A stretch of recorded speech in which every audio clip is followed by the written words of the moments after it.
All right, so thank you for joining us for Find It in the Archives, archival sources of as information literacy. You will see the closed captioning there at the bottom of your screen. If you want to turn that off, you can just click the arrow next to Live Transcript CC and select Hide Subtitle. The session is being recorded and all chats are recorded as well, including private chat, so just keep that in mind. And we're going to send out recordings of sessions to registrants after the conference. I'm going to assist in monitoring the chat along with the presenter, so just put any questions and comments there. Be sure to use everyone when sending a chat to the group. And also just be sure to mute yourself if you're not speaking. All right, thanks. All right, good afternoon, everyone. Thank you all so much for coming out and joining us. My name is Garrison Libby. I am the Assistant Director for Instructional and Research Services at Central Piedmont Community College in Charlotte, North Carolina.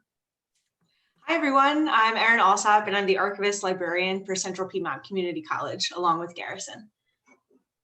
And we're just going to talk today about the archives and how to incorporate archival sources and primary source material into information literacy instruction to help students better understand information. So what I want to start with, everyone can hear me okay? Everything good on audio and everything? Yes. Cool. So what I want to start with, if I can advance my slide here, which, there we go. So, it's 2 o'clock in the afternoon. It's been a long day. It's time for that, afternoon nap kind of time. So just to get your brain going a little bit, what we would like to know is what experience do you have with archives? Have you utilized archives at all before? Have you interacted with them? Do you work with archives, or are they, not something you've encountered much?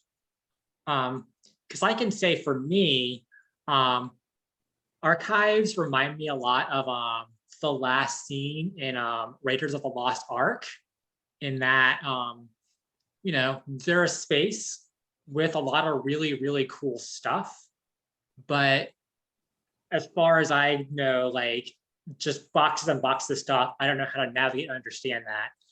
So I am curious, like what y'all's experience with archives is.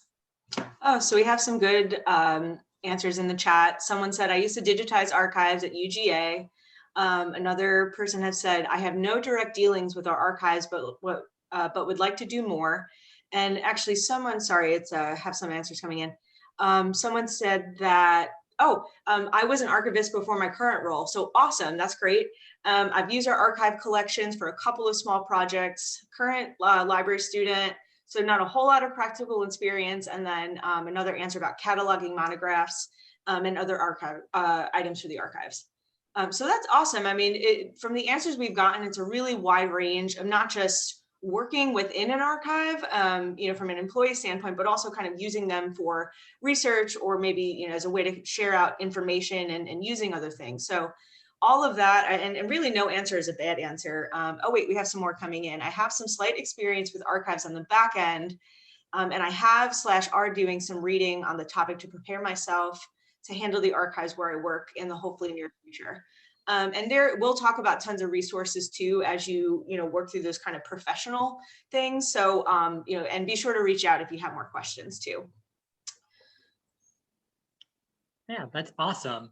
And so, it's exciting to hear that we have kind of a broad range of experiences and familiarity with archives.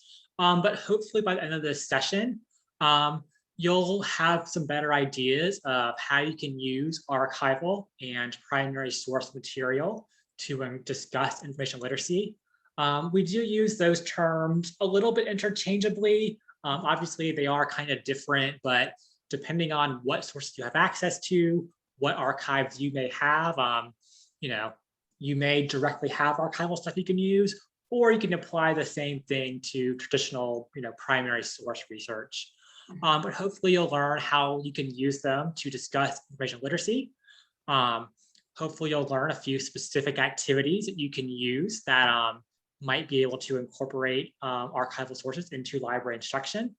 And hopefully you'll gain some awareness of some really good publicly available archival repositories, good primary source repositories that you might be able to use for some of those activities.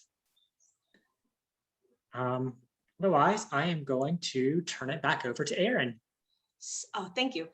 So what's up with archives? I mean, it's always been kind of this like hidden, maybe inaccessible type of place that, you know, very high level researchers would tend to, you know, participate because they needed 5 letters of recommendation, what have you, right? And it had this kind of snooty connotation for a while. And I say that in the best possible way, because I think for a long time, you know, there has been this missing component with having, you know, other types of researchers, mainly students, for example, you know, utilizing these types of sources. So, you know, really what we want to do is learning how archives are organized, or what we want to teach is learning how archives are organized and how they can be utilized and really have a positive impact on research assignments. You know, they are powerful resources for helping students to better connect to these assignments as what we call, you know, as a way of humanizing the past, so to speak. And really an opportunity to learn about different sides of the story. You know, thinking about who is left out of the textbook and why are they left out of the textbook, and really what answers or what experiences did they have that maybe we could help to get a better picture of a situation that we may be researching, an event, a time period, whatever it may be. And really, thanks to social media, this practice of archiving, as well as accessing the nostalgic side of archives, you know, it has made it more approachable and easier to connect with. And we'll talk about, you know, one site in particular, the Internet Archive, that I think you all will really like.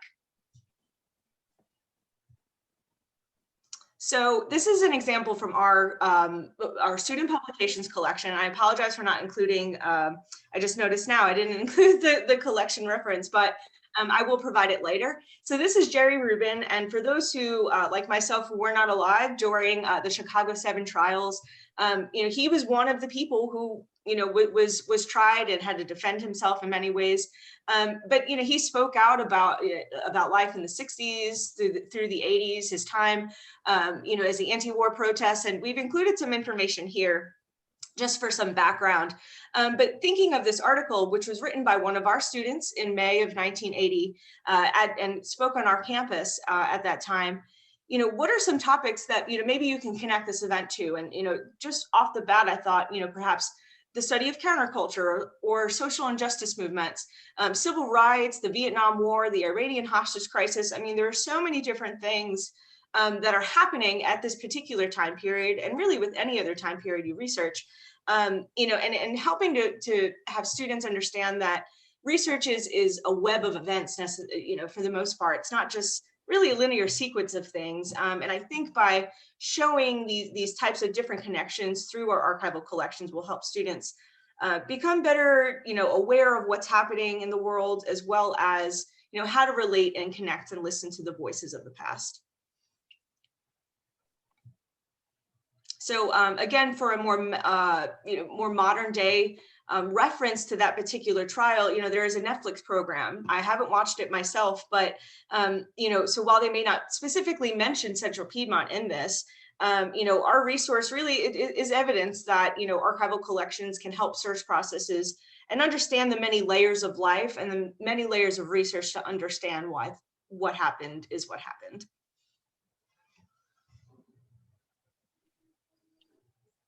So that's a really good overview of kind of the archives and some of the cool things we have at our archives at Central Piedmont, and you know, some of the ways they can be used to build connections with, you know, to our students, to, you know, historical movements, things they might be studying. What I want to talk about now briefly is kind of the instruction department at Central Piedmont, what we've been doing. And you know, at a base level, we really want students to think critically about information. We want them to understand the variety of shapes, formats, forms that information takes, and how to critically engage, analyze it. You know, I think many of you probably encounter the same thing, that we're kind of in a perpetual tug of war. You know, we usually have a single 50-minute one-shot session with a given class. And, you know, on the one hand, we want to help talk about information, talk about how to evaluate, how to analyze, how to engage with information. But also, you know, we also have to help them understand, how do you use our databases to find information? How do you use, you know, ProQuest? How do you use, you know, Gale databases? And it can be difficult to try to find that balance. And, you know, also we do have a lot of instructors who, you know, their assignment is students have to find, you know, 3 scholarly sources and that's it. And I think it's difficult because I do think we do a disservice to our students when all we do is focus on the, you know, the research paper, the research, you know, the scholarly article. If we really want our students to be good, savvy, information literate consumers, we have to prepare them to engage with the wider ways that information is put out into the world, the different ways information is created, and the different ways information is stored. If y'all were here kind of while we were waiting to start, you know, Dawn and I were chatting a bit about the ACRL framework and how, you know, we want to incorporate that into instruction. We want to help students understand, you know, those frames and those dimensions of information. And it can be a challenge to find the space to do that. And especially because sometimes, you know, we do have that instructor who just says, you know, show them how to find scholarly articles. And so using the archives is a good way to keep the information, quote unquote, scholarly, while still helping students to understand what kinds of things they might encounter as they do their research, you know, whether it's here or wherever they go after Central Piedmont. So diving a little bit deeper into the framework and how archival sources, how primary source material can interact with that. Thinking about, you know, authority is constructed and contextual. Again, so many instructors kind of see the peer-reviewed journal article as the be-all end-all of, you know, research. And, you know, that's important. That I'm not knocking the peer-reviewed journal article at all. It's an important thing. It's important that our students understand that, know how to find it. However, we do want students to think beyond that. Who has authority on a topic and where is that authority demonstrated? Sometimes it might not be in that research article. Sometimes firsthand accounts, sometimes those archival sources that might be original documents relating to an event or to a person might have authority, even though they are not traditionally peer-reviewed sources. And again, that ties into information has value, thinking about whose voices are included in the scholarly conversation. There was a great session earlier which talked about citational politics and how, you know, by and large, the scholarly record is represented by white men. And there are a lot of voices that are not included in the scholarly record. And sometimes you have to look elsewhere to find them, because again, that information does have value and does have meaning. And we want our students to understand, to think about whose voices are there, whose voices aren't there, and where might you go to find those voices that are still, you know, good, credible voices, good, reliable voices that do have some kind of authority on that topic. And that feeds also into scholarship as conversation. The conversation doesn't always happen in the academic journal article. Again, yes, there are lots of fields, lots of topics, lots of places where that is where the conversation is done. But, you know, think about academia today, think about scholarship today.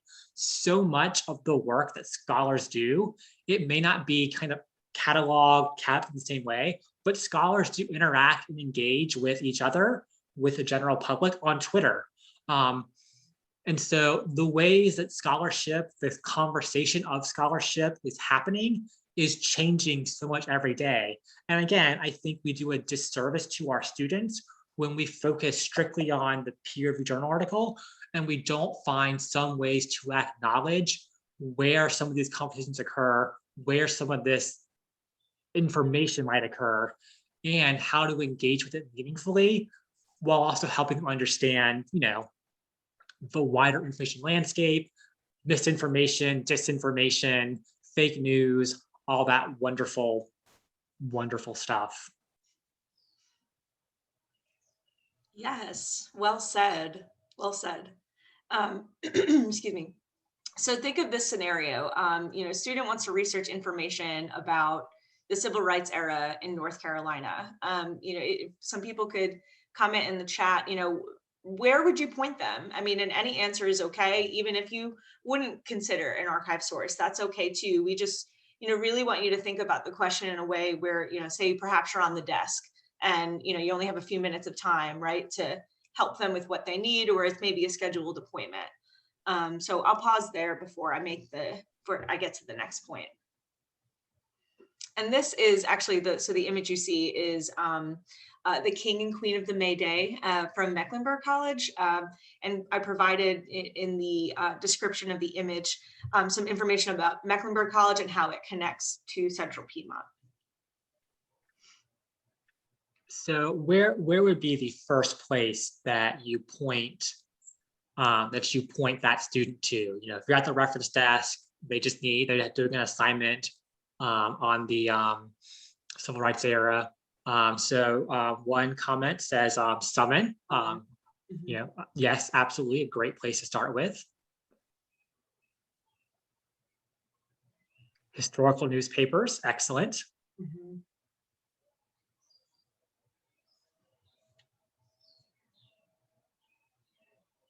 Any other thoughts? Again, there is no right or wrong answer. History databases, very good. Yeah, that's great. Archival collections, DPLA. Oh, awesome.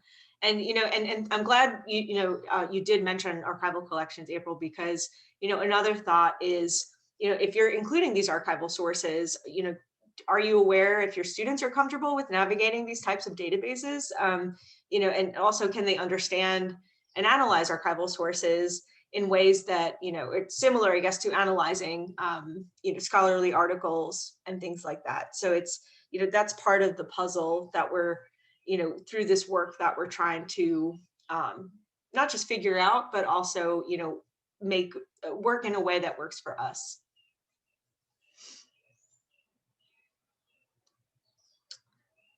So here are some ideas that we've taken on. Really, the idea to incorporate archives into instruction, came about, just through conversation, for various years, and then it really began as this collaborative idea to incorporate into history courses. It just seems like a natural fit, right? And then, really with the hopes of collaborating with other courses outside of the history program as a way to show that really archives can be applicable, and the use of archival sources can be applicable to any area of study, from music to engineering. Finding that connection is really what we're trying to part of what we're trying to do. Using archive sources for primary source requirements, because there is value in using and interpreting these types of records as a way to understand the context of events. And with that, it also prepares students for more detailed research, whether they decide to go on to a four-year university, a graduate level program, a doctorate program, what have you. It helps them become familiar and more comfortable with understanding how archival collections are organized, how they're accessed, and also how to add them in. And really, it's more about just what archives are and more about the value that archives have. Like we said earlier, who's left out of the textbook? If they are not represented in that work or in the scholarly article, or even by the author that's writing the piece, are there other areas, perhaps hidden collections that aren't necessarily promoted? And really it's just, you don't know about what you have if you don't know how to look for it. So, preparing students to to learn how to look for these materials and be comfortable doing so. That's, really the major takeaway.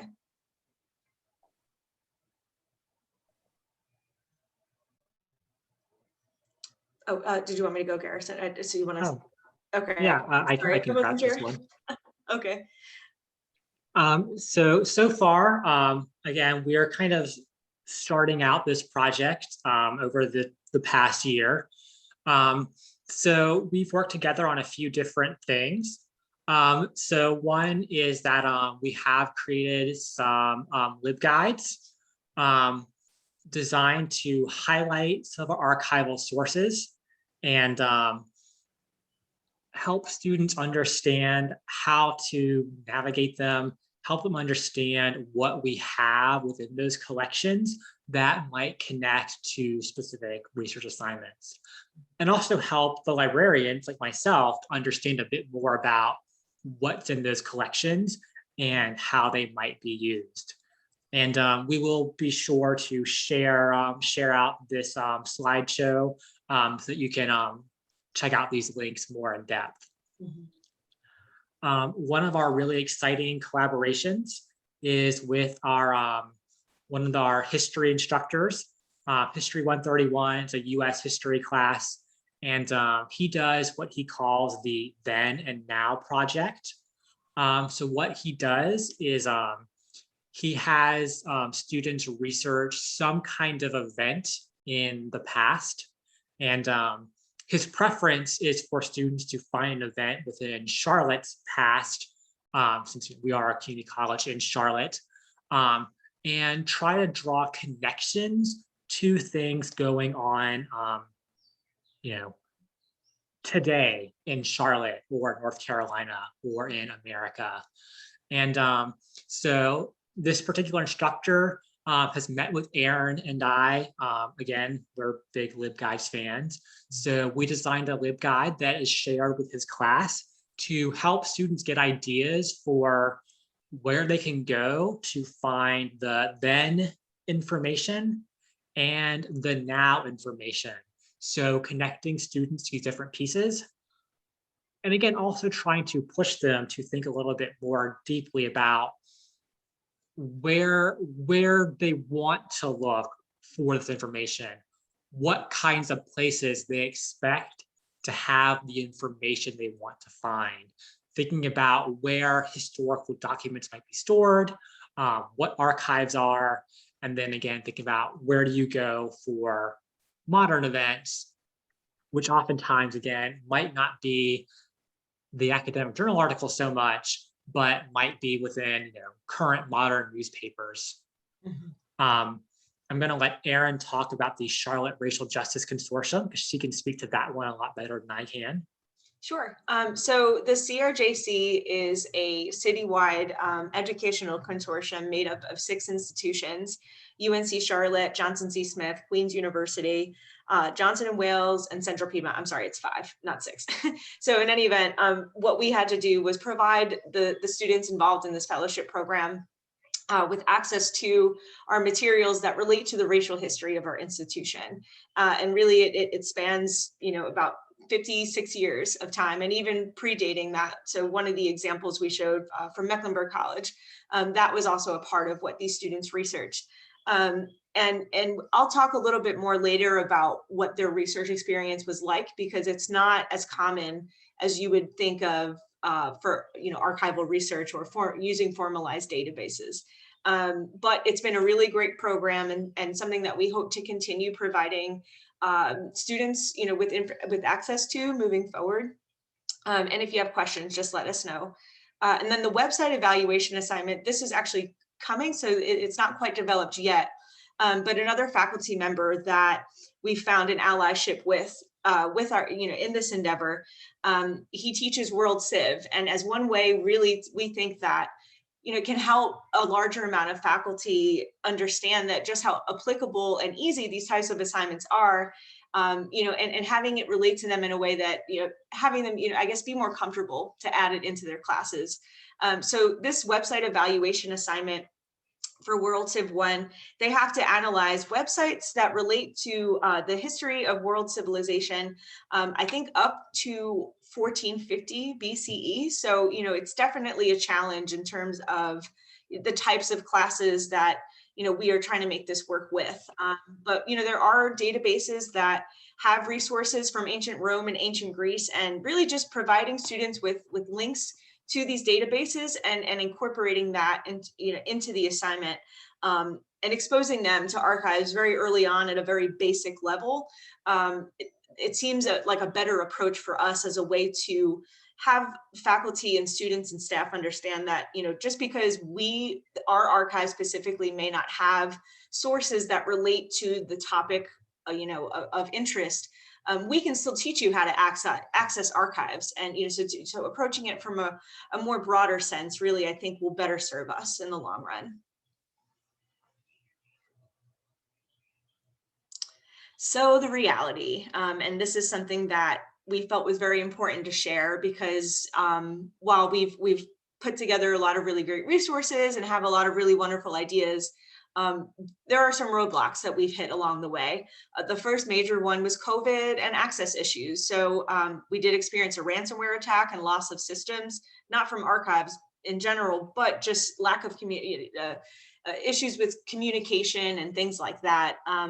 As database funding, so for a very long time, we did not have a database at all. So we were providing access through Google Drive, which connects back to my point earlier about the Charlotte Racial Justice Consortium. So by providing access through a system like Google Drive, the students don't really have that search and exploration opportunity that we really try and provide them with in instructional sessions. And actually, as of this week, we finally got our database. So hopefully by the fall, we will be able to incorporate those types of database search sessions into class instruction. But as well as staff size, you know, we also acquired assistants earlier this year, and so now it's 2 people as opposed to 1, right, to process these materials, to generate these instructional sessions. So really finding this partnership with Garrison and his team has been very helpful for us to achieve these goals and to help the library as well. You know, there are hurdles with gaining support from faculty. You know, we have been told before that, oh, well, your archive doesn't have sources on the class I teach or have things that relate to it.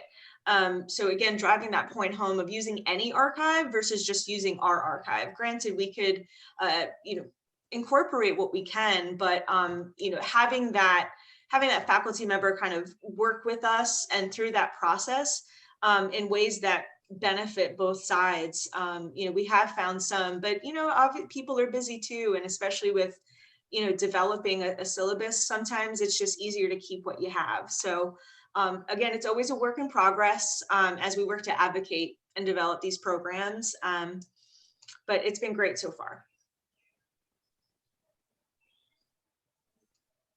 So, you know, we've talked a lot about working with history faculty, and history faculty are, you know, a very natural fit to partner with to really highlight and showcase the kind of stuff archives have.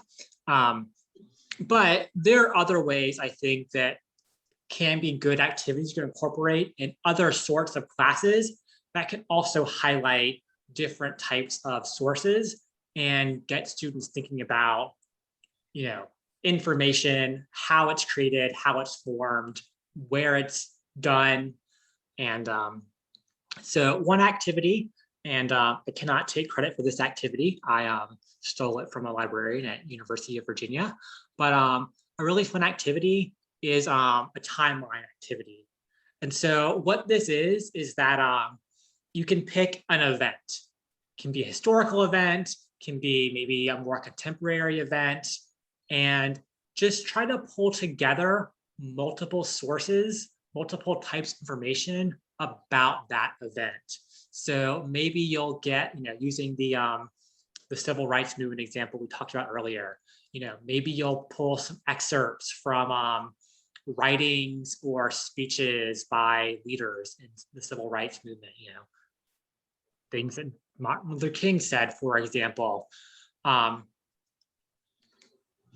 So take things like that, maybe incorporate things like newspaper articles from the time that, newspaper articles from that time. Then maybe start pulling in things that maybe came about later. Things like books about that topic, things like academic research articles, and have students get, print these out, put them on little cardstock or whatever works best, and have students organize them into a timeline. And then you can have really good conversations about, why is it that some things come out very quickly? Why do some things come out much later? What does that mean about the process by which information is created? This can be a great way too to help students understand the distinction between, again, primary source material, contemporary documents versus news articles that might come, a day or two later versus, the research article that takes much longer to come about, and the processes that go into producing information, how editors how editors impact what shows up in the newspaper, the process of peer review, meaning that academic research articles take much longer to come out, and how primary source document might be an artifact from the exact moment something happened, a photograph of the exact moment. It gets students thinking about how information is created and what gatekeepers might be along the way that impact how long it takes information to come out, and also impact what that information might say and the form, the way the information looks. So that's a really fun activity, can prompt some really good discussion. Another activity can be good, and you can kind of adapt this one to be a really quick activity or a longer activity, is just kind of a general versus local activity. So, ask students where they might go for general information about a topic. And then you can drill it down further and say, okay, well, where might you go for more local information? Where might you go for about this topic in North Carolina? Where might you go for about this in your city? Where would you go even to see what your friends think about this topic? You can kind of use these different tiers, these different scopes to get students thinking about where different information is presented, where it's kept. If they want to know what their friends think about something, they'll probably go to social media. If they want to see what's happening locally, they might go to newspapers. If they want to see what's going on nationally or in the research record, they might go to databases. And it kind of can get students thinking about how they might go about searching for the different types of information that they might ultimately need for their assignment for that particular course. So get students thinking about, searching as strategic exploration, and how to go about trying to find the places that will have the types of information that they need.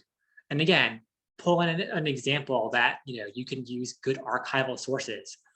We can use things that talk about, if you want to know what happened at Central Piedmont with this event, where would you go? The Central Piedmont Archive. Here's a really cool piece of, ephemera that they have about that event. So you can pull in things from your own archives or from state, local archives to kind of highlight where students might go for that. And then again, you can just kind of build class sessions, working with different instructors based on the assignments that they might have for particular classes. Maybe if it's a history classes might be good to expose them to archives. We do have one of our history instructors who ultimately does want his students understanding what archives are, so that, again, we're a community college, but if those students go on to a four-year college and beyond studying history, they will head to wherever they go after Central Piedmont, understanding archives and making them better positioned to succeed wherever they go, beyond. But ways to get them thinking about how information is stored, the different ways information is stored, because the way libraries organize things is very different from the way that archives might organize things. And it can help students understand a bit more about the information around them while still involving scholarly, quote unquote, stuff for the instructor that, does not want students touching Google, does not want students touching the general internet beyond those scholarly sources.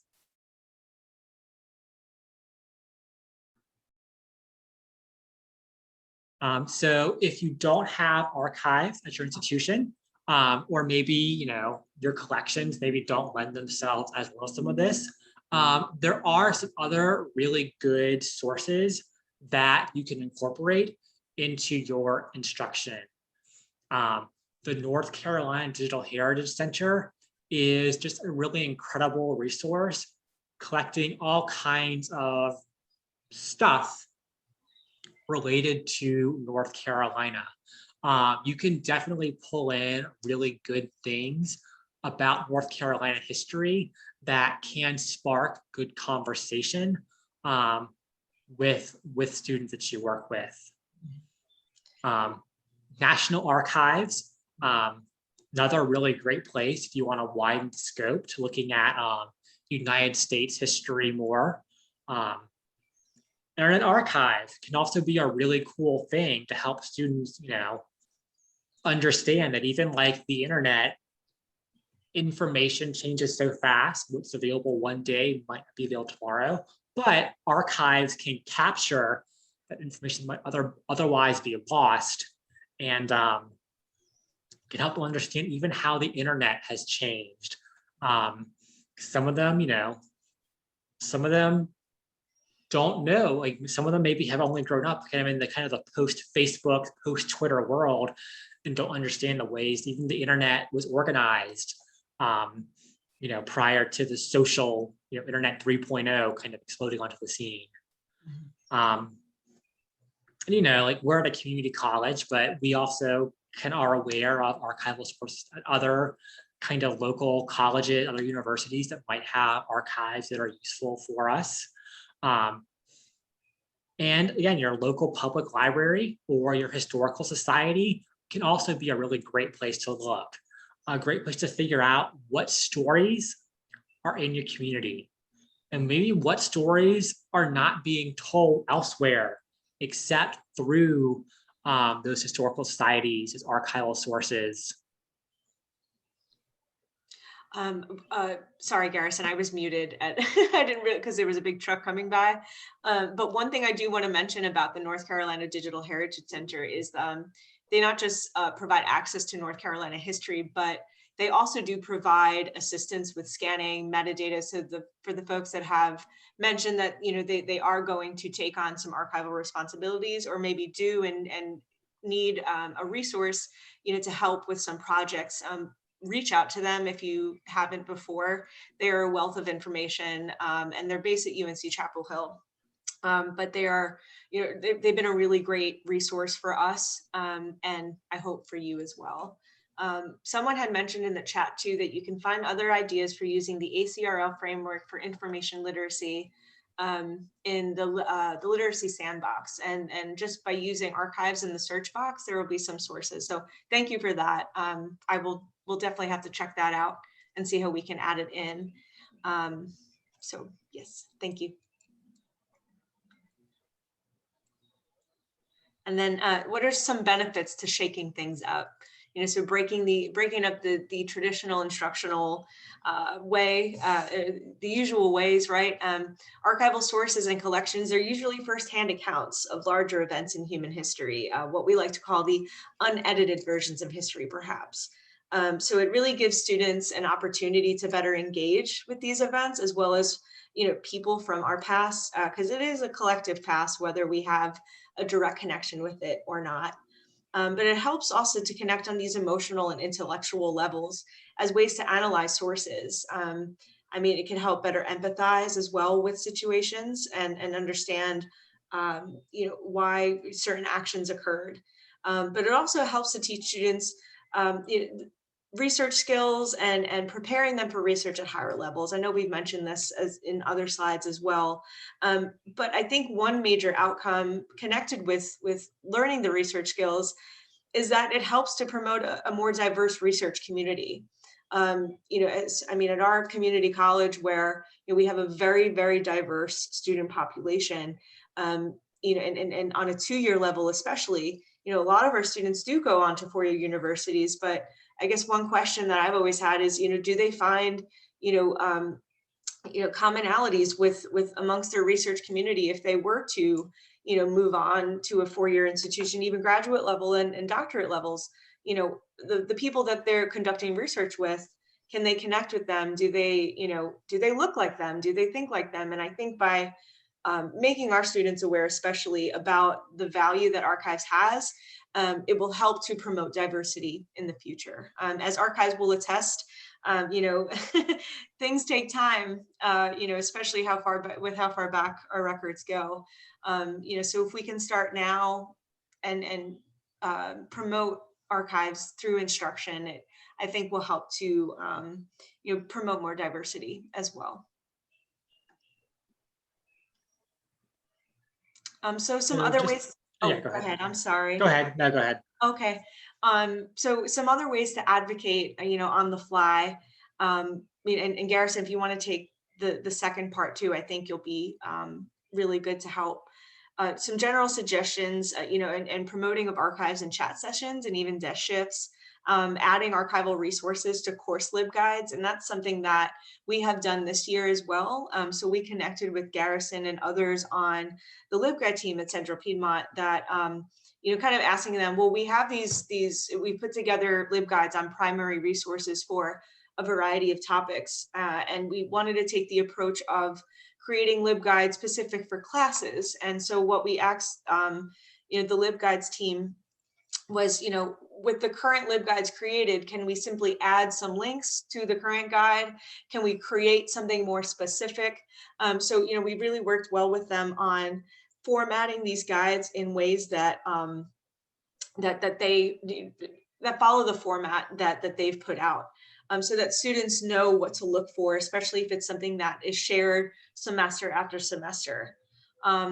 Cold calling, I know that's not really a term nowadays, but maybe with email. So reaching out to faculty to say like, hey, we have this we're planning some instruction sessions, or we have some really great resources and LibGuides that we think would benefit your class and perhaps some assignments this semester coming up. So please reach out to us with more questions. And then connecting with faculty as well. That's something that, at least from the archives department, we really rely upon Garrison and his team and others within the library as well, public services, resource services, as a way to, through the conversations that they have with faculty, and just sharing what we have and that we're here to help.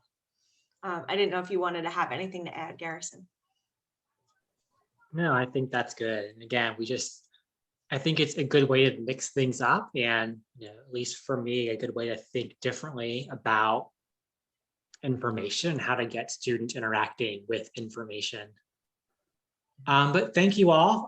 We do have a few minutes left. Just wanted to leave time for any questions you might have. So please, if you have any questions, just unmute yourself or just pop them in the box and we're happy to answer. Thank you very much.